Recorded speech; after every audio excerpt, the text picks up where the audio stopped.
So President Obama did a first for his time in office yesterday. He spoke at a mosque.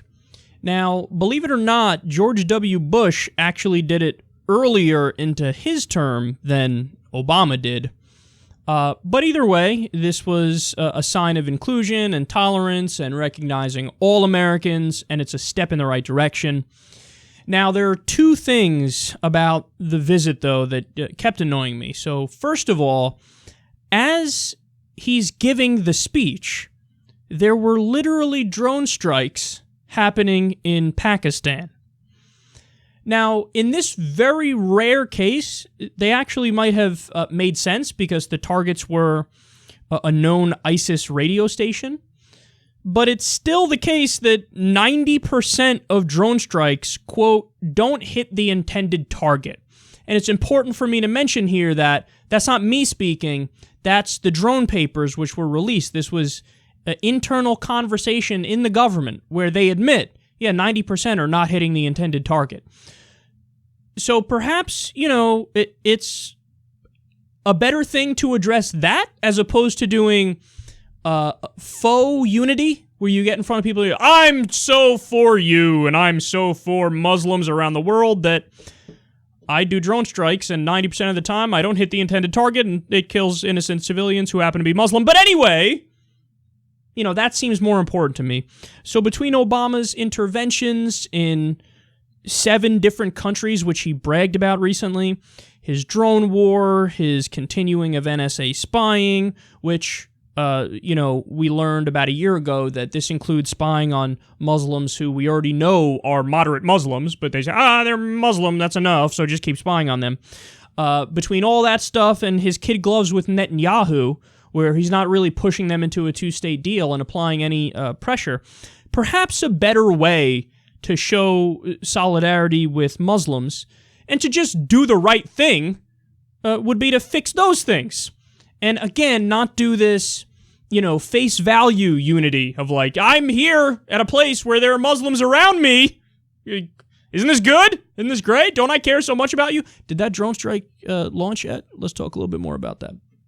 Okay, so that's the first thing that's annoying me. The second thing is the mosque that he went to, it's the Islamic Society of Baltimore. It's a gender-segregated mosque. Now, for the speech, it wasn't gender segregated.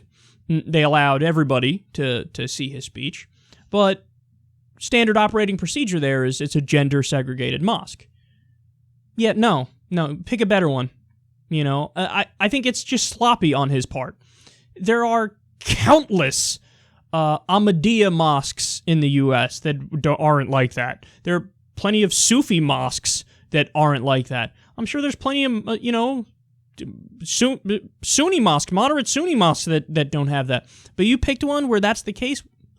Why would you do that? And the reason why that annoys me is if he visits a church and he goes to a church in the Bible Belt, for example, and you have at this Baptist church or this evangelical church, it's a fundamentalist church, and they have gender segregation, wouldn't all liberals be like, why are you going to that church?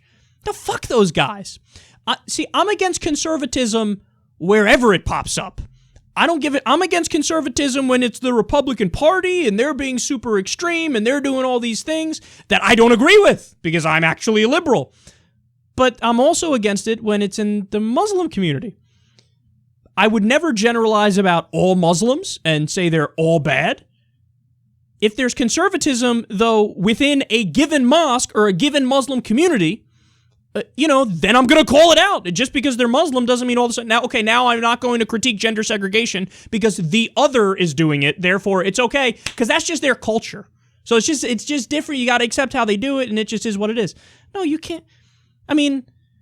By that logic, if we were an outsider looking into the U.S. during the civil rights days, couldn't you dismiss racial segregation? Couldn't you just say, well, look, it's not, let's say you're in Britain. Hey, it's not my culture, it's not my place to critique racial segregation in America, that would be me being intolerant of the way they live and their culture with their racial segregation.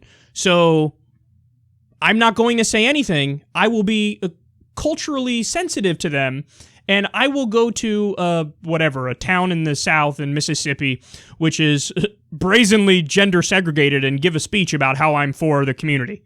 Well, perhaps the best way to show you're for that particular community is to stand in solidarity with the black community and say, well, this is bullshit, let's desegregate it. By the same token, the right thing to do is to speak at a different mosque that's not gender segregated. So you reward the one that's not gender segregated and say, hey, this is the way to move forward here. Let's not segregate on gender, race, or anything else.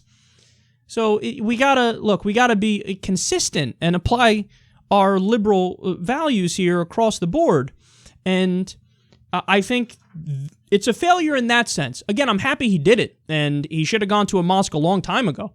But I would have picked a better mosque, and I would have perhaps addressed, drone strikes and NSA spying and interventions in 7 countries and killing of innocent Muslims around the world, as opposed to just doing this window dressing idea of solidarity, which is not true solidarity.